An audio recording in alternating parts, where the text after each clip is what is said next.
সচিবালয়ে আগুনের ঘটনার প্রাথমিক তদন্ত প্রতিবেদন বিকেলে প্রধান উপদেষ্টার কাছে জমা দেওয়ার কথা রয়েছে। বিস্তারিত জানাতে সচিবালয়ে আছেন সহকর্মী প্রসূন আশিস। সরাসরি যাচ্ছি তার কাছে। প্রসূন, দেখুন, বুধবার গভীর রাতে সচিবালয়ের 7 নম্বর ভবনে আগুন লাগার ঘটনায় যে তদন্ত কমিটি গঠিত হয়েছে সেই তদন্ত কমিটির রিপোর্টটি কিন্তু গতকালকে দেওয়ার কথা ছিল।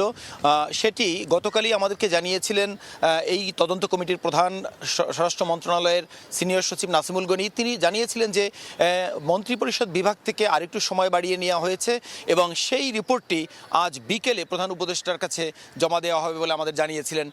আমি যে জিনিসটি বলতে চাই, অর্থাৎ সচিবালয়ে গত বুধবার গভীর রাতে আগুনের ঘটনায় মোটামুটি 5টি মন্ত্রণালয়ের প্রায় তথ্য, নথিপত্র এবং কম্পিউটার আসবাবপত্র সহ সমস্ত কিছু পুড়ে ছাই হয়ে যায়।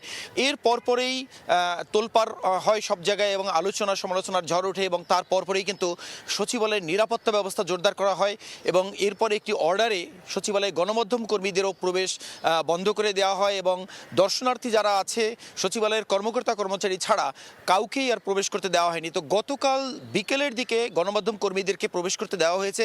আমি যদি একটু সচিবালয়ের এই মুহূর্তের চিত্র বলি, অর্থাৎ এখনও পর্যন্ত কিন্তু দর্শনার্থীদের প্রবেশ করতে দেওয়া হয়নি এবং সচিবালয়ের মধ্যে উপদেষ্টা এবং সচিবদের গাড়ি ছাড়া কোনো গাড়িই কিন্তু প্রবেশ করতে পারছে না।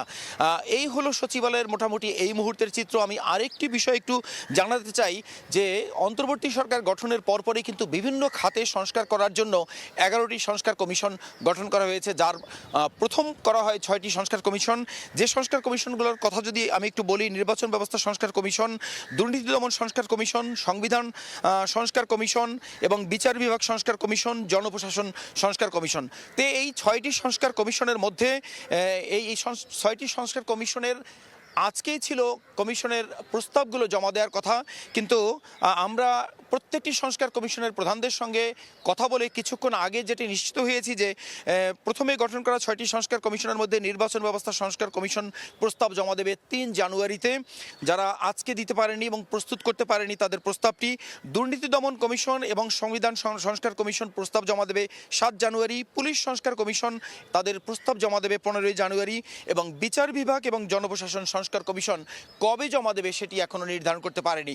মূলত এই ছিল সংস্কার কমিশনগুলোর প্রস্তাব কবে জমা দেবে এবং আজকের এই তদন্ত কমিটি, আগুনের ঘটনায় গঠিত তদন্ত কমিটির রিপোর্টটি আজকে বিকেলে যে জমা দেবে সেই বিষয়ে সবশেষ তথ্য সচিবালয় থেকে।